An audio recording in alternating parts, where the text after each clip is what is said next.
You're welcome to the show once again. Today we are coming to discuss and analyze the impact of the lockdown so far with respect to some stimulus packages that the government of Ghana has given to its citizens. And please do well to subscribe to the show.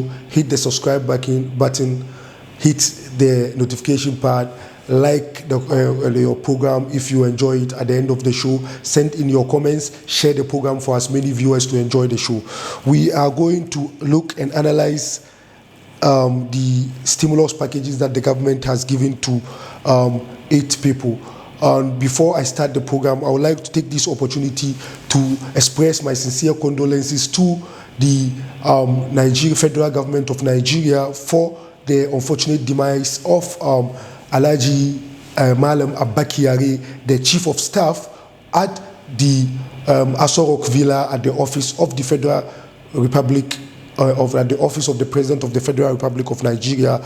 In Islam, when somebody dies, we say Inna Lillah wa Inna Ilayhi Rajiun. May Allah grant him a befitting rest, and our sincere condolences to his wife and the children that he's left behind. So today, moving on with today's show, we are looking at the impact as well as the challenges of the lockdown so far with respect to stimulus packages that the government of Ghana has done.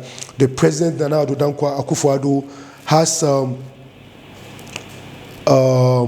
announced some stimulus packages with respect to the lockdown procedures, so as it will benefit Ghanaians as a whole to have an effective and hunger-free lockdown, partial lockdown. And but within the concept of these stimulus packages, there were some video that was circulating across the social media platforms, which was quite unfortunate.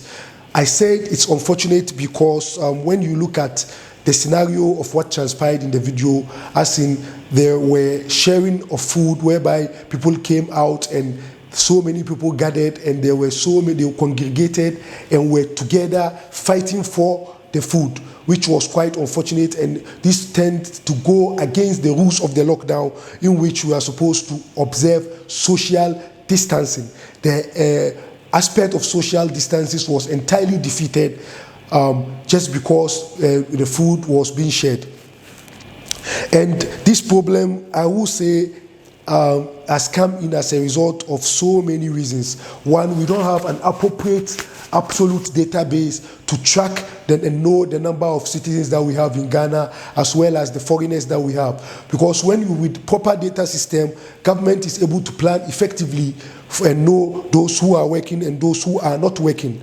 And if he knows those who are working, among those who are working, the amount of income that they receive annually, and then those who receive least income, as well as the unemployed citizens of Ghana, the government will be able to budget effectively and plan accordingly to ensure that we have an absolute and the best lockdown in terms of tracking those who are really in dire need of food.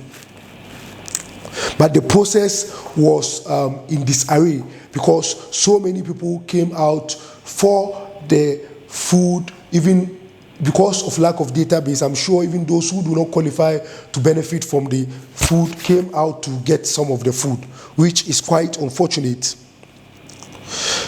In terms of classification of database, we have the areas that I'm looking at is to have the type of the categories of people living in the country, i.e. we have from 0 to 10 years, maybe 10 to 20 years, 20 to 60 years up to the retirement age, and then beyond 60 years, those who are old age, the oldies.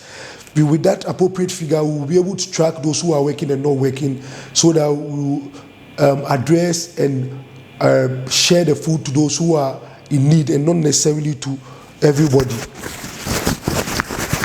And also, in terms of the stimulus packages so far, I will say that the President, His Excellency Nana Addo Akufo, has done well so far, because considering the budget that we have, it is not easy for him to feed 30 million Ghanaians that we have now. 30 million Ghanaians, inclusive of those who are foreigners, because we don't have proper database, so we tend to lump them together. The last time I checked, our population is 30 million. 800, a little over 800,000 and something. And so this is the number that we are talking about. In terms of the stimulus packages, the president has absorbed the 3 months water bill for Ghanaians, 3 months water charges, which is going to result as a result of usage of water in Ghana. So the 3 months will take the cost of 3 months of water consumption for the people in Ghana. And also in terms of electricity, there is a lifeline from 0 to 50 kilowatt hour consumption. The government is going to take it for free, will pay it for those people. Those who consume beyond 50 units, the government will share the cost into 2 and take half and leave the remaining half for them.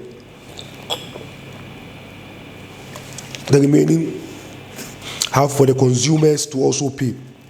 And so this in itself is a good gesture in itself. And so there are challenges, so many challenges. That is why everything we tend to find it difficult to do, because when even in the advanced world, when we talk about this classification, we have those who have resident card, those who are citizens, so in itself, permanent residents, that is resident card, the government is able to budget effectively and track those who are in the country and give them stimulus packages that they so desire. And in the process of sharing, what they adopt is that they deposit the money in their banks. They credit the account of everybody in the bank. We don't come to the street and share food. So in itself, if Ghana had the absolute number of Ghanaians on the database and their account numbers, they would be able to deposit the monies directly into their accounts without necessarily coming onto the street to use NADMO to share food. And NADMO acted irresponsibly, because I wouldn't blame the Jubilee House. NADMO was supposed to be in charge, and so they know the social distancing measures and the rules, the do's and don'ts of the lockdown and the COVID-19, and yet they misconducted themselves in a way which was quite unfortunate. And so with the appropriate record, government will be able to easily deposit the money for the family. Let's say if a family of 4 is there and the father's account is there, the government will be able to deposit the money in the father's account so that they will go and purchase whatever food they want to eat without necessarily giving them cooked food. As well as I understand the mode and the reason why they gave out some cooked food. You know, some people are homeless and hence do not have where they will go in to cook the food.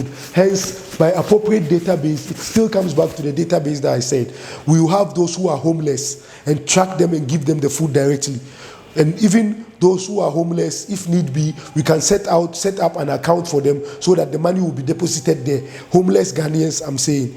Those who are not homeless and not Ghanaians, they probably, you cook the food for them, but you do it in such a way that you not let them congregate to also increase the spread of the COVID-19, because as you know, by failure to observe the social distancing measures will result in the spread of the COVID-19 diseases. And so that rule was not adhered to in the sharing of the food.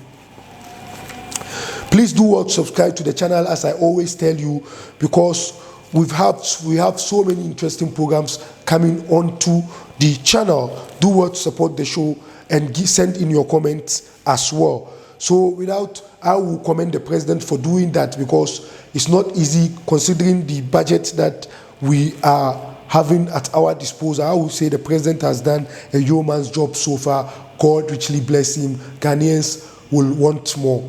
So going forward, I will say a proper database is what we need as Ghanaians to ensure that the government will implement decisions affecting the people directly without guessing.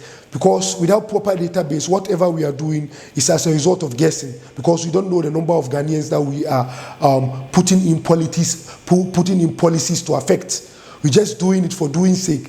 That's why always we find it difficult to account for those who are unemployed, the amount of income that they earn. Thanks very much. I will end the program here by thanking you for spending much time to engage me on this show. God richly bless you as always. Hope to meet, inshallah, God willing, some other time. Thanks for watching me on the show. Goodbye. Hope to meet some other time.